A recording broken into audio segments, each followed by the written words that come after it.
আল্লাহ তাআলা আপনাকে আমাকে দুনিয়াতে যতদিন বাঁচিয়ে রাখে, আজকের এই মাহফিল থেকে আমরা ওয়াদা করব, সংকল্প করব, জীবনে কখনো কোনো জুমাবারে এই তিনটি বিষয় ছাড়বো না নিয়ত করে নিয়েছেন তো ইনশাআল্লাহ? আমি আজকে জুমার দিন উপলক্ষে, আজকের শুধু দিন নয়, জীবনে যত জুমাবার আসবে প্রত্যেক জুমাবারে এই তিনটি বিষয় বিশেষ করে আপনাদেরকে খেয়াল রাখার জন্য উদাত্ত আহ্বান রেখে যাচ্ছি। শুরুতেই আমি বলে রাখছি, শোনার আগেই নিয়ত করে নেন যে এগুলো যদি আপনার মধ্যে না থাকে তাহলে আজকে থেকে শুরু করবেন, আর যদি থাকে তাহলে সেটাকে আরো শক্ত করে আঁকড়ে ধরবেন ইনশাআল্লাহ। সবাই রাজি তো ইনশাআল্লাহ? শর্ট করে তিনটা আমলের কথা শুধু বলছি। নাম্বার 1, জুমার দিন 24 ঘন্টা সময়ের মধ্যে একজন ঈমানদার সবচাইতে বেশি পরিমাণে যে আমলটি করবে সেটা হলো দুরূদ শরীফ পাঠ করবে। কি করবে? দুরূদ পাঠ করবে। নবী করিম সাল্লাল্লাহু আলাইহি সাল্লাম বলেছেন, আকফিরু আলাইয়া মিনাস সালাতি মিন ইয়াউমিল জুমআতি ওয়া লাইলাতিল জুমআহ ফাইন্না সালাতাকুম মা'রুদাতুন আলাই। নবীজি সাল্লাল্লাহু আলাইহি সাল্লাম বলেছেন, বাইহাকী সহ বিভিন্ন হাদিসের কিতাবে বর্ণিত হয়েছে, জুমার রাতে এবং জুমার দিনে তোমরা আমার প্রতি বেশি বেশি করে অধিক পরিমাণে দুরূদ পাঠ করো। দেখেন, সাধারণত নবী করিম সাল্লাল্লাহু আলাইহি সাল্লাম কোনো আমল পরিমাণে বাড়ানোর কথা বলতেন না। কোরআনেও আল্লাহ তাআলা আমাদেরকে আমলের কোয়ালিটি বাড়ানোর কথা বলেছেন, পরিমাণ বাড়ানোর কথা বলেছেন, কোরআনে জিকিরের কথা। আর নবী করিম সাল্লাল্লাহু আলাইহি সাল্লাম এই হাদিসে আমরা শুনলাম তিনি দুরূদের কথা বলেছেন। কোয়ালিটি তো ঠিক রাখতেই হবে, সেই সাথে কোয়ান্টিটিও বাড়াতে হবে, বিশেষ করে জুমার রাতে জুমার দিনে। জুমার রাত জুমার দিন মানে বৃহস্পতিবার সন্ধ্যা হওয়ার পর থেকে নিয়ে শুক্রবার সন্ধ্যা হওয়ার আগ পর্যন্ত। বৃহস্পতিবার দিবাগত রাতটা শুক্রবারের অধীনে, আর শুক্রবার দিনটা তো আছেই। এই 24 ঘন্টার ভিতরে নবী করিম সাল্লাল্লাহু আলাইহি সাল্লাম বলেছেন, আকসিরু আলাইয়া মিনাস সালাত, তোমরা এই শুক্রবার রাতে দিনে আমার প্রতি বেশি বেশি দুরূদ পাঠ করবে, আমার জন্য দোয়া করবে। যত বেশি দুরূদ পাঠ করবে, মনে রাখবে তোমরা যে দুরূদগুলো পাঠ করবে পৃথিবীর যেই এলাকা থেকে যেই প্রান্ত থেকে পাঠ করো না কেন, আল্লাহ তাআলার ফেরেশতারা নিযুক্ত আছেন, তারা আমার কাছে এসে হাজিরা দিয়ে রীতিমতো রিপোর্ট জমা দেয় এবং বলে, হে আল্লাহর রাসূল, আল্লাহর অমুক বান্দা পৃথিবীর অমুক দেশ থেকে অমুক প্রান্ত থেকে আপনার প্রতি দুরূদ প্রেরণ করেছে। একসঙ্গে লক্ষ লক্ষ কোটি কোটি মানুষ যদি আমলটি করে, কোটি কোটি মানুষের রিপোর্ট এট এ টাইম নবী করিম সাল্লাল্লাহু আলাইহি সাল্লামের সামনে উপস্থাপন করার মতো টেকনোলজি, দুনিয়ার টেকনোলজি এবং উন্নত জ্ঞান বিজ্ঞান এর আবিষ্কার যে সমস্ত মানুষের মাথা থেকে, তাদের সৃষ্টিকর্তার কাছে এটা কোনো ব্যাপার না। একসাথে কোটি মানুষ যদি দুরূদ পড়ে তাহলে সেটা একসঙ্গে নবী সাল্লাল্লাহু আলাইহি সাল্লামের সামনে উপস্থাপন করার সুযোগ আল্লাহর কাছে অবশ্যই আছে। মোহতারাম হাজরিন, দুরূদ পাঠের সবচেয়ে শ্রেষ্ঠ সিজন, দুরূদ পাঠের সবচাইতে শ্রেষ্ঠ সিজন, দুরূদ পাঠের সবচাইতে শ্রেষ্ঠ মৌসুম হলো শুক্রবার। জুমার দিন সন্ধ্যা থেকে নিয়ে বৃহস্পতিবার সন্ধ্যা থেকে নিয়ে জুমার দিন সন্ধ্যা পর্যন্ত উঠতে বসতে চলতে ফিরতে আপনি দুরূদ পাঠ করবেন। আল্লাহুম্মা সাল্লি আলা মুহাম্মদ ওয়া আলা আলি মুহাম্মদ কামা সাল্লাইতা আলা ইব্রাহিম ওয়া আলা আলি ইব্রাহিম ইন্নাকা হামিদুম মাজিদ। আল্লাহুম্মা বারিক আলা মুহাম্মদ ওয়া আলা আলি মুহাম্মদ কামা বারাকতা আলা ইব্রাহিম ওয়া আলা আলি ইব্রাহিম ইন্নাকা হামিদুম মাজিদ। এটা হলো সবচেয়ে শ্রেষ্ঠ দুরূদ, যেটা আমরা নামাজের মধ্যে পড়ি, সালাতের মধ্যে পড়ি। এটাকে বলা হয় দুরূদে ইব্রাহিম। এই দুরূদটা হলো সেই দুরূদ যে দুরূদটা স্বয়ং নবী করিম সাল্লাল্লাহু আলাইহি সাল্লাম সাহাবীদেরকে শিক্ষা দিয়েছেন, তালিম দিয়েছেন। অতএব এর চাইতে উত্তম কোন দুরূদ দুনিয়াতে আর হতে পারে না। অতএব এই দুরূদটা পারলে পড়বেন। এই দুরূদটা যদি পড়তে না পারেন তাহলে সবচেয়ে সংক্ষিপ্ত দুরূদ হলো সাল্লাল্লাহু আলাইহি ওয়াসাল্লাম, অথবা আপনি আল্লাহুম্মা সাল্লি আলা মুহাম্মদ ওয়া আলা আলি মুহাম্মদ, এটুকু পড়লেও দুরূদ শরীফ হয়ে যাবে ইনশাআল্লাহ। তাহলে ভাইরা, বৃহস্পতিবার সন্ধ্যা হওয়ার পর থেকে নিয়ে একজন ইমানদার নারী, ইমানদার পুরুষের সবচেয়ে বেশি আমল হবে শুক্রবার সন্ধ্যা পর্যন্ত 24 ঘন্টার ভিতরে অগণিত বার দুরূদ পাঠ করবেন, অগণিত বার দুরূদ পাঠ করবেন। ভাইরা আমার, আল্লামা ইবনে সাদি রাহিমাহুল্লাহ বিশ্ববিখ্যাত মুফাসসির, তিনি বলেছেন যত দোয়া যত জিকির কোরআন হাদিসে আছে, ইমাম নববীর আল আজকার কিনেন, তারপরে যায় শেখ গাহতানি রাহিমাহুল্লাহ, যিনি হিসনুল মুসলিমের সংকলক, এবং তার একটা লেখা আছে, বই আছে, বাংলা অনুবাদ হয়েছে, বান্দার ডাকে আল্লাহ সাড়া, এরকম আর অনেকগুলো দোয়ার বই আছে। এগুলোতে দেখবেন এত দোয়া, শত শত। ডক্টর খন্দকার আব্দুল্লাহ জাহাঙ্গীর রহমাল্লাহর রাহে বেলায়েতে দেখবেন অনেক দোয়া আছে। এই যে দোয়ার ভান্ডার, এত দোয়া, এই সব দোয়াগুলোর নির্যাস হলো 6টা। এটা ইবনে সাদ রাহিমাহুল্লাহর গবেষণা। এর ভিতরে একটা হলো তিনি বলেছেন, এই 6টার মধ্যে একটা হলো দুরুদ। আপনি দুরুদ পড়বেন, এর ভিতরে অনেক দোয়া চলে আসবে। এক সাহাবী জিজ্ঞাসা করছে, ইয়া রাসূলুল্লাহ, আমি তো আমার নিজের জন্য দোয়া করব, আপনার জন্য কি পরিমাণ দোয়া করব? তো তিনি পার্সেন্টেজ বলতে বলতে যে কথার কথা 4 ভাগের 1 ভাগ, 3 ভাগের 1 ভাগ, অর্ধেক। নবী করিম সাল্লাল্লাহু আলাইহি ওয়াসাল্লাম পুরো সন্তুষ্ট হচ্ছিলেন না। যখন বলেন আমার পুরো শতভাগ দোয়া আপনার জন্য করব, নবী করিম সাল্লাল্লাহু আলাইহি ওয়াসাল্লাম বলেন যে ইদান তুগফার যামবুক ওয়া তুকফা হাম্মুক, যদি সেটা তুমি করতে পারো যে তোমার সকল দোয়াতে আমাকে শামিল রাখতে পারো, তাহলে তোমার সকল গুনাহ মাফ হয়ে যাবে, সকল পেরেশানি দূর হয়ে যাবে, সকল টেনশন আল্লাহ তাআলা দূর করে দিবেন। মান সাল্লা আলাইয়া মাররাতান সাল্লাল্লাহু আলাইহি আশারা, নবীজি সাল্লাল্লাহু আলাইহি ওয়াসাল্লাম বলেছেন যে আমার প্রতি একবার দুরূদ পাঠ করে আল্লাহ তাআলা তার প্রতি 10 বার রহমত নাজিল করেন। আপনার জীবনে 10টা জায়গায় বিপদে পড়েছেন, পেরেশানিতে পড়েছেন, আল্লাহর রহমত ছাড়া উপায় নাই। প্রতি মুহূর্তে আল্লাহর রহমতের দরকার, কিন্তু কোথাও বিশেষভাবে আল্লাহর রহমতের মুখাপেক্ষী আপনি হয়ে পড়েছেন।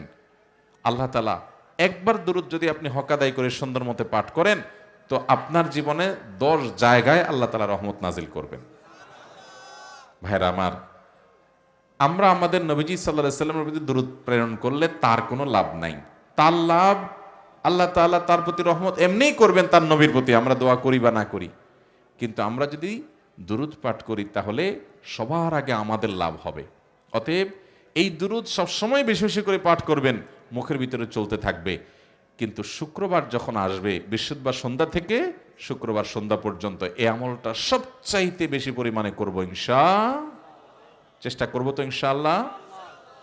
দিল থেকে যারা ওয়াদা করেছেন, আমি আমার কথা বলি, আলহামদুলিল্লাহ, আমি আমার কথা বলার উদ্দেশ্য হলো আপনাদেরকে উৎসাহ দেওয়া।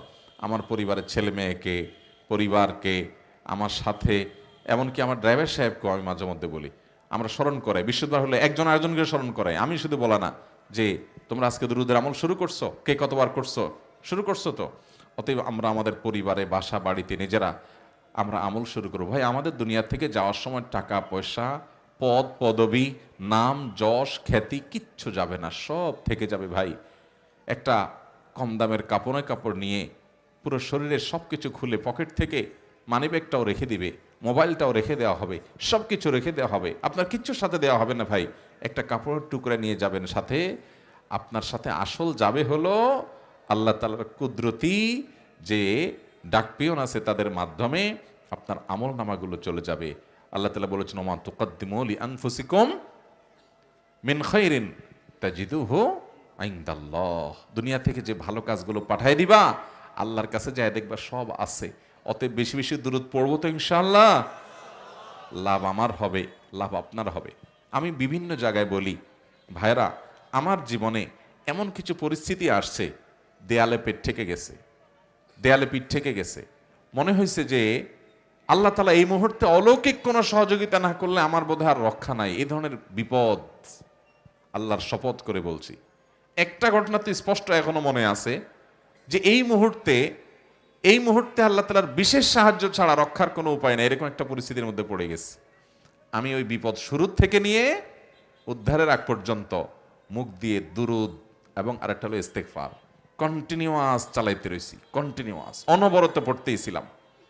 বাথরুমের টাইম বাদে, নামাজের টাইম বাদে, আর পুরো সময়টাতে চেষ্টা করছি পড়ার।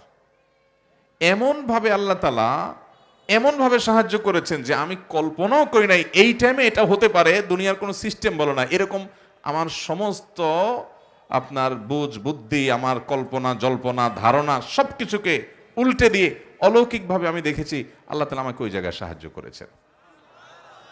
দুরূদের আমলটা এমন আমল, পেরেশানি দূরের জন্য মহৌষধ। জান্নাতে আপনার মর্যাদা বৃদ্ধির জন্য সবচেয়ে বড় গুরুত্বপূর্ণ নিয়ামক, আল্লাহর রহমত পাওয়ার জন্য সবচেয়ে বেশি দরকারি জিনিস দুরূদ পাঠ করবো তো ইনশাআল্লাহ বেশি বেশি। দুরূদ পাঠ সবসময় করবেন, কিন্তু জুমাবার শুক্রবার আসলে সবচেয়ে বেশি পরিমাণে যেটা করবেন সেটার নাম কি খেয়াল রাখবেন তো ইনশাআল্লাহ। দুরূদ পাঠের এই আমলটা এত গুরুত্বপূর্ণ, এত মর্যাদাপূর্ণ যে এই আমলটা যেন আমরা বেশি বেশি করে করতে পারি। এই জন্য আল্লাহ রাব্বুল আলামিন এটার জন্য অজু করার শর্ত রাখেন নাই। কারণ অজু করে যদি করা লাগতো তাহলে শীতের দিনে অজু কতক্ষণ ধরে রাখা যায়, আবার মানুষ অলসতা করে অজু করতে কষ্ট হয়ে যেত, দুরূদ পড়তে পারতো না। যে আমল সবচেয়ে বেশি গুরুত্বপূর্ণ ওইটা করাটা, অর্থাৎ যেটা পরিমাণে বেশি হওয়া দরকার ওইটা করাটা তত সহজ করে দেন আল্লাহ তাআলা। দুরূদের আমলটা পরিমাণে অনেক বেশি করতে হবে, আর এত বেশিবার অজু করাও কঠিন হয়ে যাবে। এই জন্য এই আমলটা আল্লাহর জিকির, সাধারণ জিকির এবং দুরূদ, এগুলোর জন্য অজুর শর্ত নাই, বিনা অজুতেও করা। এমনকি গোসল ফরজ হয়েছে ওই অবস্থায়ও আপনার দুরূদের আমল আপনি করতে পারবেন। বিশেষ করে ওযু নাই এই অবস্থাতে আপনি দুরূদ করতেই পারবেন। অতএব ভাইরা আমার, দুরূদ পাঠ করবো তো ইনশাআল্লাহ। সবচেয়ে শ্রেষ্ঠ দুরূদ হলো দুরূদ ইব্রাহিম, যেটা বললাম সংক্ষিপ্ত দুরূদ, আল্লাহুম্মা সাল্লি আলা মুহাম্মদ ওয়া আলা আলি মুহাম্মদ বা সাল্লাল্লাহু আলাইহি সাল্লাম।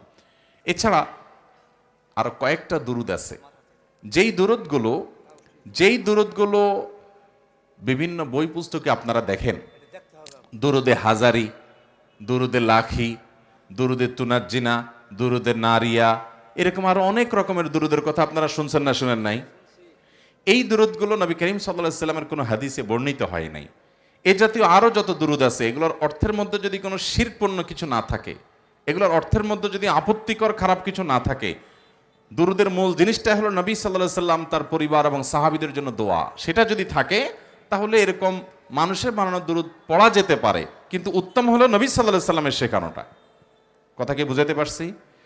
আর এই দুরূদগুলো যদি কেউ এই বিশ্বাস এবং আকীদা থেকে পড়ে যে অমুক দুরূদ পড়লে এত নেকি হবে, এতবার পড়লে ওইটা হবে, তাহলে সেটা ভুল হবে। কারণ এগুলো কোরআন বা হাদিসে কোথাও এভাবে বলা হয় নাই। এই বেশিরভাগ যে দুরূদগুলোর নাম বললাম, এ তুনাজ্জিনা, নারিয়া, এটা সেটা ইত্যাদি, এগুলোর ক্ষেত্রে অনেক রকমের কথা প্রচলিত আছে। তবে ওই যে উক্তির মধ্যে, মূল ভাষ্যের মধ্যে যদি শিরকপূর্ণ কিছু না থাকে ওটা পড়া যেতে পারে। কিন্তু এই বিশ্বাস থেকে যদি কেউ পড়ে যে এটা এতবার পড়লে এটাই হবে, অতবার পড়লে ওই সওয়াব হবে, তাহলে এই ব্যাপারে কোরআন হাদিস যদি না বলে, তাহলে সওয়াব নির্দিষ্ট করার ঠিকাদারি আল্লাহ তাআলা দুনিয়াতে আর কাউকে দেন নাই। নবী বা রাসূল তাদের কাছে ওহী আসে, আপনি কিভাবে জানলেন? এজন্য সেগুলোকে সেই বিশ্বাস থেকে ধরা যাবে না। অতএব শুক্রবারে দুরূদের আমলটা বেশি বেশি করব, চলতে ফিরতে, উঠতে বসতে, শুয়ে শুয়ে আল্লাহুম্মা সাল্লি আলা মুহাম্মদ ওয়া আলা আলি মুহাম্মদ চেষ্টা করবো তো ইনশাআল্লাহ। পরিবারকে সবাইকে স্মরণ করাই দিব যে জুমাবার শুরু হয়ে গেছে, আমল শুরু হয়ে যাক। আল্লাহ আমাদের সবাইকে আমলের তৌফিক দান করুন। আমল নম্বর 2, জুমাবারের ফজরের নামাজ জামাতের সাথে পুরুষরা আদায় করা। এটা হলো আল্লাহর জমিনে যত নামাজ আছে এর মধ্যে সবচাইতে মর্যাদাপূর্ণ এবং শ্রেষ্ঠ নামাজ। নবী করিম সাল্লাল্লাহু আলাইহি সাল্লাম বলেছেন, আফদালুস সালাওয়াতি সালাতুল ফজরে ইয়াউমাল জুমআতি মাআল জামাআহ। অর্থাৎ যত নামাজ আছে এর মধ্যে সবচেয়ে উত্তম নামাজ, শ্রেষ্ঠ নামাজ হলো জুমার দিনে অর্থাৎ শুক্রবারে ফজরের নামাজ পুরুষদের জন্য জামাতের সাথে আদায় করা। এটা হলো সবচেয়ে শ্রেষ্ঠ নামাজ। অতএব অন্য সব দিন 5 ওয়াক্ত নামাজ তো পড়তেই হবে, ফজরের নামাজের গুরুত্ব বিশেষ কারণে গুরুত্বপূর্ণ। কারণ মুনাফিকদের জন্য, যারা আল্লাহর খাতায় মুসলমান না, দুনিয়াতে মানুষ মুসলমান জানে, এই ভয়াবহ মার্কা এবং এই ভয়াবহ অপরাধের অপরাধী বা এই টাইপের মানুষগুলোর একটা বড় মার্কা হলো যে তাদের জন্য ফজরের নামাজ পড়াটা অনেক কষ্টকর হয়ে যায়। অন্যগুলা টেনে টেনে পড়লেও ফজর নামাজ পড়তে পারে না। অতএব একজন ইমানদার হিসেবে আপনাকে চ্যালেঞ্জ নিতে হবে যে ফজরের নামাজ কোন অবস্থাতে আমার ছাড়া যাবে, যেভাবেই হোক ফজর আমাকে পড়তেই হবে। ভাইরা আমার, এই ফজরের নামাজের মধ্যে আবার সবচেয়ে গুরুত্বপূর্ণ ফজরের নামাজ হলো জুমার দিনের ফজরের নামাজ। এটা বিশেষ করে জামাতের সাথে মা বোনরা বাসায় পড়বেন, তাদের মধ্যে তামান্না থাকবে আল্লাহ আমাকে পুরুষ করলে আমিও এটা করতাম, আল্লাহ তাআলা তাদেরকেও সওয়াব দিবেন। তারা তাদের স্বামীদেরকে, সন্তানদেরকে, ভাইদেরকে, পরিবারের পুরুষদেরকে উঠায় মসজিদে পাঠায় দিবেন, তাদেরকে ফজিলত শোনায় দিবেন, বৃহস্পতিবার রাত্রে শোয়ার সময় মনে করায় দিবেন, শুক্রবারে ফজরের আগে আগে উঠায় দিবেন, তাদেরকে বের হতে সাহায্য করবেন। তাহলে সেক্ষেত্রে আদাল্লু আলাল খাইরি কাফাইলিহি, ভালো কাজের পথ দেখাইছেন, সেই হিসাবে সে আজর এবং বিনিময় লাভ করবেন ইনশাআল্লাহ। তাহলে ভাইরা আমার, এই আমলটা যেন কোনোভাবে না ছুটে, এই চ্যালেঞ্জটা আমাদেরকে নিতে হবে। আপনি যদি একটা সমাজের ক্রিম মুসল্লি দেখতে চান, একটা এলাকার এ ক্লাসের, আফার ক্লাসের ভিআইপি মুসল্লি, আল্লাহর কাছে যারা ভিআইপি, এরকম মুসল্লি দেখতে চান, পুরো এলাকার মধ্যে সবচাইতে উঁচু দরের ইমানদার দেখতে চান, তাহলে ওই এলাকার ফজরের নামাজের সময় মসজিদে চলে যান। ফজর নামাজে যারা হাজির হয়েছে এই পুরুষগুলো হলো এই এলাকার ক্রিম মুসল্লি, এরা হলো আফার ক্লাসের মুসল্লি, এরা হলো সবচেয়ে গুরুত্বপূর্ণ ইমানদার। কথা কি বুঝাতে পারছি? অথচ আমাদের সমাজে দেখবেন জোহরে, আসরে, মাগরিবে, এশায়, অন্যান্য নামাজে মুসল্লি যাই হোক না হোক, ফজরের সময় কিন্তু মুসল্লি সবচাইতে বেশি থাকে, কম থাকে। অথচ ফজরের সবচেয়ে বেশি মুসল্লি হওয়ার কথা, কারণ জোহরের সময় আপনি বাজারে গেছেন, আপনি খেতে খামারে গেছেন, আপনি দোকান খুলতে গেছেন, হতে পারে মাগরিবের সময় আপনি ব্যস্ত আছেন, অন্য জায়গায় গেছেন, হতে পারে ফজরের সময় তো সব এলাকাতে আছে, সব তো মসজিদে আসার কথা, কাহিনী কি মসজিদে তো আসে না। অতএব ভাইরা আমার, ফজরের নামাজ প্রতিদিনই গুরুত্বপূর্ণ, এটা ইমানদারের আলামত। ফজরের নামাজে আসতে না পারা মুনাফিকের আলামত। আল্লাহর খাতে আপনার নাম ইমানদার হিসাবে আছে কিনা আপনি আমি জানি না, কিন্তু যদি আপনি ফজরের নামাজে নিয়মিত আসতে পারেন, তাহলে আল্লাহর প্রতি সুধারণা রাখতে পারেন যে আলহামদুলিল্লাহ, আল্লাহর খাতায় আমার ইমানদারদের তালিকা আমার নাম আছে। আমি শুধু নিজেকে মুসলমান দাবি করলে হবে না, আল্লাহর খাতে সেটা গ্রহণযোগ্য হবে, প্রমাণিত হবে আমার কর্ম দ্বারায়। তার মধ্য থেকে অনেক কর্মের মধ্যে একটা কর্ম হলো ফজরের নামাজে উপস্থিত হতে পারা। নবী করিম সাল্লাল্লাহু আলাইহি সাল্লাম বলেছেন যে যারা ফজরের নামাজের সময় অন্ধকারে বাসা থেকে বের হয়ে চলে যায়, নবী সাল্লাল্লাহু আলাইহি সাল্লামকে আল্লাহ তাআলা বলেছেন যে তাদেরকে সুসংবাদ দাও। কিসের সুসংবাদ? কিয়ামতের ভয়াবহতম দিনে অন্ধকার, গুটগুটে অন্ধকারের আযাব যখন হবে, এই লোকগুলোকে আল্লাহ তাআলা আলো দিবেন, বিশেষ আলো তারা উপভোগ করবে, তাদের অন্ধকারের কষ্ট করতে হবে না, বিদঘুটে অন্ধকারের মধ্যে তারা হাহাকার এবং চিৎকার করবে না। আল্লাহ তাআলা তাদেরকে আলো দিবেন। দুনিয়াতে যারা ফজরের অন্ধকার ভেদ করে মসজিদে চলে যায়, যাবো তো ইনশাআল্লাহ। মনে রাখবেন, ফজরে উপস্থিত হতে না পারা অলস মানুষের আলামত। কিসের আলামত? অলস। ঘুমের সঙ্গে সংগ্রাম করে যে উঠতে পারে না, আরামের ঘুম যে ত্যাগ করতে পারে না, একটু কম্বল যে ছাড়তে পারে না, একটু পানি ঠান্ডা সেটাতে হাত দেওয়ার মতো সৎসাহস যার নাই, সে জান্নাতে যাওয়ার দাবি করে কোন মুখে? অতএব ফজর নামাজ পড়ার প্রতিজ্ঞা করবো তো ইনশাআল্লাহ। ভাইরা আমার, এর মধ্যে জুমার দিনের ফজরটা সবচেয়ে গুরুত্বপূর্ণ। নবী সাল্লাল্লাহু আলাইহি সাল্লাম বলেছেন, আফদালুস সালাওয়াতি সালাতুল ফজরি মাআল জামাআতি ইয়াউমাল জুমআহ। যত নামাজ আছে এর মধ্যে সবচেয়ে উত্তম নামাজ জুমার দিনে ফজরের নামাজ।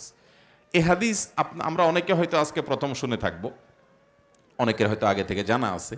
হাদিস আপনি না জানলে কি হয়েছে, ইবলিসে ঠিকই জানে, শয়তানি এই হাদিসটা ঠিকই জানে। এই জন্য অন্যদিন আপনি রাত যখনই শোন বা না শোন, দেখেন বৃহস্পতিবারের শয়তান আপনাকে সহজে তাড়াতাড়ি শুইতে দেয় না, বলে যে আরে কালকে তো শুক্রবার, সকালে স্কুল নাই, মাদ্রাসা নাই, তারপরে যে অফিস আদালত নাই, দোকানপাট নাই, সব কিছু বন্ধ, অন্য সপ্তাহের 6 দিন যাতা, আগামীকালকে তো সকালে লম্বা ঘুম এমনিই দেওয়া যাবে, অতএব আজকে রাত্রে টক শো, মিষ্টি শো, নাটক, সিনেমা, শয়তানি শো, যত যা আছে, এমনকি নেক্সরোতে ধোকা, আপনার ইউটিউবে ওয়াজ দেখা, এটা করা সেটা করা, এগুলো করতে করতে দেখবেন অন্যদিন যদি আপনি 11টায় শোন, তো বৃহস্পতিবার দেখবেন 12টা 1টা বেজে যায়।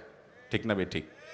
কারণ শুক্রবার সকালের ফজরে আপনি উপস্থিত হতে পারলে আপনি সবচেয়ে শ্রেষ্ঠ নামাজি হয়ে যাবেন, এটা তো ইবলিস হতে দিবে না। এই জন্য দেখবেন বৃহস্পতিবার রাতে অবহেলা করে শোয়ার একটা বদ অভ্যাস আমাদের অনেকের মধ্যে আছে। মোহতারাম হাজিরিন, এটাকে জয় করতে হবে, এই চ্যালেঞ্জ নিতে হবে যে জুমার দিন মসজিদে গিয়ে ধীরস্থিরতার সাথে সুন্দর করে আল্লাহর সামনে সালাত নিবেদন করব ইনশাআল্লাহ। ভাইরা আমার, এই ইবাদতগুলো আমাদের সাথে যাবে ভাই, দুনিয়ার চাকচিক্য কিচ্ছু যাবে না ভাই, সব থেকে যাবে, আমার সাথে আমার আমলটা যাবে। হিম্মত করবো তো ইনশাআল্লাহ, নিয়ত করলাম তো ইনশাআল্লাহ। আল্লাহ আমাদের ভাইদেরকে, আমাদেরকে, আমাকে, আপনাদেরকে, আল্লাহ আমাদের সবাইকে আপনি আমল করার তৌফিক দান করুন। 2 নম্বর আমল শেষ, এবার 3 নম্বর আমল। 3 নম্বর আমলটা হলো জুমার দিনে কয়েকটা পদক্ষেপ নেওয়ার মাধ্যমে একটা কাজ আপনি করতে পারেন, যে কাজটা করতে পারলে আল্লাহর জমিনে সবচাইতে শ্রেষ্ঠ আমল করার, সবচাইতে বেশি ফজিলতপূর্ণ আমল করার সুযোগ আপনি লাভ করবেন। অনেক মুহাক্কিক বিশ্লেষক ওলামা একরাম বলেছেন, যত ফজিলতপূর্ণ হাদিস আছে বিশুদ্ধভাবে বর্ণিত, এর মধ্যে এই হাদিসটা যেটা বলতে যাচ্ছি, এটার মতো এত ফজিলতপূর্ণ, অর্থাৎ এত বিপুল পরিমাণ সওয়াব অর্জন হতে পারে অন্য কোনো আমল আর জানা নাই আমাদের। অর্থাৎ অন্য কোনো হাদিস এরকম বর্ণিত হয় না যে এর চাইতে বেশি সওয়াব সেখানে আসে। বলবো আমলটা হলো নবী করিম সাল্লাল্লাহু আলাইহি সাল্লাম বলেছেন, মান বাক্কারা ইয়াউমাল জুমআতি ওয়াবতাকার, যে জুমার দিন আগে আগে উঠবে, ওই যে ফজর তো পড়তেই হবে, হ্যাঁ, আগে আগে উঠবে এবং মসজিদে আগে আগে আসবে। ওয়াগাসসালা ওয়াগতাসাল, জুমার দিনে গোসল করবে উত্তম রূপে, ফরজ গোসল হলে ফরজ গোসল করবে এবং উত্তম রূপে গোসল করে সে প্রস্তুত হবে। ওয়ামাশা ইলাল মসজিদি ওয়ালাম ইয়ারকাব, এরপরে মসজিদে আসবে সে পায়ে হেঁটে, কোনো বাহনে চড়ে না। কেউ অসুস্থ হয়ে বাহনে চড়ছেন তার কথা ভিন্ন, আল্লাহ সুস্থ সবল রাখলে পায়ে হেঁটে জুমার দিন মসজিদের দিকে আসবে। এবং ওয়াদানা মিনাল ইমামে ওয়ালাম ইয়ালগু, সবার আগে আগে আসতে হবে মসজিদে, এসে ইমামের একেবারে কাছাকাছি গিয়ে বসবে এবং খুতবা দিয়ে শেষ করা পর্যন্ত কোনো অনর্থক অহেতুক কথা বলবে না। চুপচাপ থেকে দুরুদ পড়বে, বিশ্ব শুক্রবারের আমল সূরা কাহাফ পড়বে, কোরআন তেলাওয়াত করবে, দোয়া দুরুদ করবে, নফল নামাজ দুই রাকাত করে পড়বে, এভাবে বিভিন্ন আমলের মধ্যে থাকবে, কোনো অহেতুক কথা বলবে না। এভাবে যদি কেউ এই 4টি কাজ করতে পারে, গোসল করা উত্তম রূপে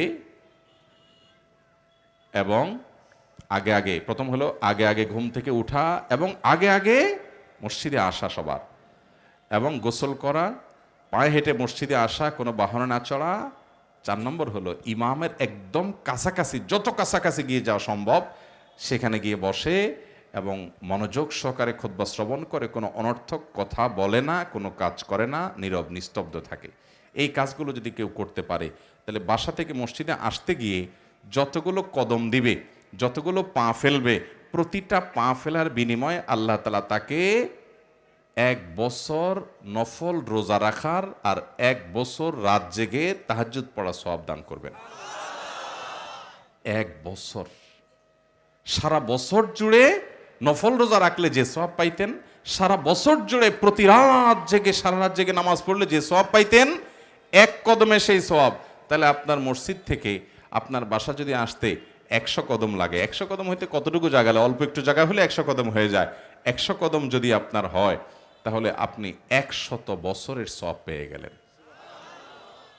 অনেক মুহাক্কিক ওলামা একরাম মুহাদ্দিসগণ বলেছেন যে কোরআন এবং হাদিসে অনেক ফজিলতপূর্ণ হাদিসই আছে, কিন্তু এর চাইতে বেশি ফজিলতপূর্ণ আর কোনোটা পাওয়া যায় না, যে মাত্র এই 100টা কদম, এটার মধ্যে 4টা কাজ করলে আল্লাহ রাব্বুল আলামিন 100 বছরের, আর যদি কারোর বাসা থেকে মসজিদ 1000 কদম হয়, তাহলে 1000 বছরের সওয়াব আল্লাহ তাআলা দিবেন। এরকম বিপুল পরিমাণ সওয়াব এই সামান্য কষ্টের বিনিময়ে অন্য কোনো আমলে পাওয়া যায়। অতএব এই আমলটা শুক্রবারে করবো তো ইনশাআল্লাহ। আমাদের মা বোনরা বলবেন যে দুরূদ শরীফের আমলটা তো বুঝলাম, কিন্তু জুমার দিনে ফজরের নামাজের আমল আর জুমার দিনে এই যে তাড়াতাড়ি মসজিদে যাওয়া আর এই শর্তগুলো পূরণ করে সবচেয়ে বিপুল সওয়াবের অধিকারী হওয়া, এটা তো আমরা মহিলারা তো তাইলে মাহরুম হয়ে গেলাম, পুরুষরা পাইলো আমাদের কি হবে? তো আমি সেজন্য আগে বলেছি, আবারও বলছি, মা বোনদের জন্য 2টি উপায়ে তারা এই সওয়াবটা নিজেদের করে নিতে পারেন, তারাও এই সওয়াব পেতে পারেন। নাম্বার 1, তাদের মধ্যে এই আকাঙ্ক্ষা থাকবে যে আল্লাহ মাবুদ, আমি যদি পুরুষ হতাম তাহলে এই আমলটা আমি কোনোদিন মিস করতাম না। যেহেতু তোমার নবীর হাদিসে আসছে যে অবয়ুতুহুন্না খায়রুল্লাহুন্না, তারা মসজিদে প্রয়োজন বোধে আসবে, দিন শিখতে আসবে, কোনো জায়গায় নামাজের ব্যবস্থা আছে, বাজারে গেছে, ডাক্তারের কাছে গেছে, সেখানে মসজিদে এসে নামাজ পড়বে, কিন্তু সাধারণত সচরাচর বাসা বাড়িতে তাদের জন্য নামাজ পড়া অধিকতর উত্তম। এই হাদিসের কারণে আমি তো যেতে পারলাম না, যদি আমি পুরুষ হতাম আমি অবশ্যই যাব। তাহলে নবী সাল্লাল্লাহু আলাইহি ওয়াসাল্লাম ভাষ্য অনুযায়ী অবয়ুতুহুন্না খায়রুল্লাহুন্না, পুরুষরা এখানে এসে যে সওয়াব পাবে তারা বাসা বাড়িতে তার চেয়ে বেশি সওয়াব পাবে ইনশাআল্লাহ। এই তামান্না যদি তাদের মধ্যে থাকে 1। নাম্বার 2, তারা তাদের বাসার পুরুষদেরকে উৎসাহ দিবেন, তাদেরকে বের করে দিবেন মসজিদে, তাহলে তারা যদি মাধ্যম হয়ে যান, কেউ যদি কোনো আমলের মাধ্যম হয়ে যায়, তার মাধ্যমে যদি অন্যরা আমল করে ফেলে, আল্লাহ তাআলা তাকেও সেই পরিমাণ সওয়াব দিবেন ইনশাআল্লাহ। তাহলে মা বোনরা এটাকে অনলাইনে শেয়ার করতে পারেন, অন্য 10 জন মানুষকে জানাতে পারেন, তাদের দেখা দেখি কেউ যদি আমল করে তাহলে আপনি সওয়াব পেয়ে যাবেন। আপনার পরিবারের পুরুষদেরকে আপনি শেখাবেন, আমল করবেন, চেষ্টা করবেন তো ইনশাআল্লাহ। এছাড়াও ভাই জুমার দিনে আরো অনেকগুলো আমল আছে, কিন্তু সে আমলগুলো সবগুলা দীর্ঘ আমল, আমি সেদিকে আর গেলাম না, লম্বা আমলের আলোচনা আমি করলাম না। শুধুমাত্র 3টা কর্মসূচি আপনাদেরকে দিয়ে গেলাম।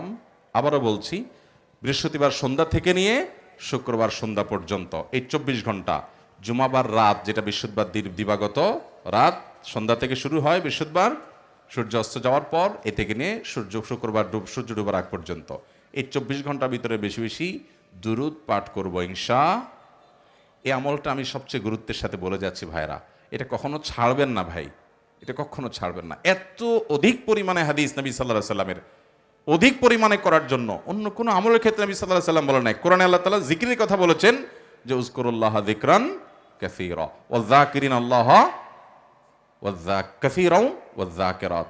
এই একটা আমল জিকিরটা আল্লাহ পরিমাণে বেশি করার কথা বলেছেন, আর কোথাও পরিমাণে বেশি করার কথা বলা নাই। আল্লাহ বলেছেন আইয়ুকুম আহসানু আমালা, কে বেশি ভালো আমল করতে পারে, আকসার আমালা বলেন নাই, আহসান আমালার কথা বলেছেন। কিন্তু জিকিরটা পরিমাণে বেশি, আল্লাহর স্মরণটা বেশি বেশি করতে হবে। আজকে আল্লাহর স্মরণ আমাদের মধ্যে নাই, এই জন্য ওই খেলোয়াড়ের স্মরণ হয়, কাফিরদের স্মরণ হয়, তাদের ভক্তি মহব্বত অন্তরে আসে। আমাদের নবী করিম সাল্লাল্লাহু আলাইহি সাল্লাম প্রতিটা পদে পদে জিকির করতেন ভাই। যারা কোরআন হাদিস সম্পর্কে একটু ধারণা রাখেন, নবী সাল্লাল্লাহু আলাইহি সাল্লামের হাদিসের কিতাবগুলোর সূচিটাও যদি আপনি পড়েন, পুরো হাদিস পড়া লাগবে না, বাংলা অনুবাদ হয়ে গেছে। 5 মিনিটের ভিতরে আপনি বুখারীর সূচিটা পড়েন, মুসলিমের সূচি পড়েন, তিরমিজির সূচি পড়েন, বিশেষ করে কিতাবুদ দাওয়াত পড়েন, কিতাবুল আসকার পড়েন, আপনি দেখবেন নবী করিম সাল্লাল্লাহু আলাইহি সাল্লামের জীবনে প্রতি পদক্ষেপে শুধু দোয়া এবং জিকির, দোয়া এবং জিকির। সালাম ফিরাই ফেলছেন নামাজের, দোয়া, নামাজের মধ্যে তো দোয়া আছেই, মসজিদ থেকে বের হচ্ছেন দোয়া, প্রবেশ করছেন দোয়া, বাজারে যাচ্ছেন দোয়া, এবং টয়লেটে ঢুকছেন দোয়া, বের হচ্ছেন দোয়া, ঘুমাতে যাচ্ছেন দোয়া, ঘুম ভেঙে গেছে রাতে দোয়া, ঘুম থেকে উঠে গেছেন দোয়া, ওযু করতে যাচ্ছেন দোয়া, বাসায় ঢুকছেন সালাম বিসমিল্লাহ দোয়া, বাসা থেকে বের হচ্ছেন বিসমিল্লাহ তাওয়াক্কালতু আলাল্লাহ দোয়া। এইভাবে ভাইরা আমার, কারোর সাথে সাক্ষাৎ হচ্ছে সালাম দিচ্ছেন, এটাও দোয়া। ব্যবসা বাণিজ্য করতে যাচ্ছেন সেখানে দোয়া, বাজারে যাচ্ছেন সেখানে দোয়া। আপনার জিন্দেগিতে দোয়া ছাড়া কিছু নেই ভাইরা। প্রতি মুহূর্তে আল্লাহর সাথে কানেক্টেড থাকবেন। এটা নেটওয়ার্কের মতো আরশে আজিমের মালিকের সাথে কানেক্টেড থাকার জন্য দোয়া এবং জিকিরটা হলো নেটওয়ার্কের মতো। যে যত বেশি করবে তার কানেকশন তত মজবুত থাকবে, তত স্ট্রং হবে, তত বেশি সে স্পিড পাবে এবং তত কানেক্টেড থাকবে, তার দোয়া তত কবুল হবে, আখিরাতে সে তত অগ্রসর হবে। অতএব বেশি বেশি পরিমাণে দোয়া জিকির করবো তো ইনশাআল্লাহ। আল্লাহ তাআলা আমাকে, আপনাকে, আমাদের সবাইকে আমল করার তৌফিক দান করুন। মোহতারাম হাজিরিন, আমরা ঘন্টাকে ঘন্টা ধরে এই 3টা আমলের কথা বলতে পারতাম। আমি সংক্ষেপে আপনাদেরকে 3টা আমলের কথা বলে গেলাম। এই আমলগুলোর কথা জুমার দিনে আরও 13-14টা আমল বিভিন্ন বক্তব্যে আমরা উপস্থাপন করার চেষ্টা করেছি কোরআন হাদিস থেকে। আমি সেটাকে জিস্ট করে আপনাদের সামনে দিলাম। শুরুতে যে কথাটা বলছি, আবার আমি সেই কথাটা বলতেছি। আপনারা শুরুতে নিয়ত করেছেন ভাইরা আমার, এখন আবার নিয়ত করেন যে ইনশাআল্লাহ যতদিন আল্লাহ এর নাকের ডগা নিঃশ্বাস রাখে, এই 3টা আমল ছাড়বো না। ঠিক আছে তো ইনশাআল্লাহ? আপনারা আমল করলে, আমি এত বারবার আপনাদেরকে কেন বলতেছি ভাই, কারণ আমার ব্যবসা এটা ভাই।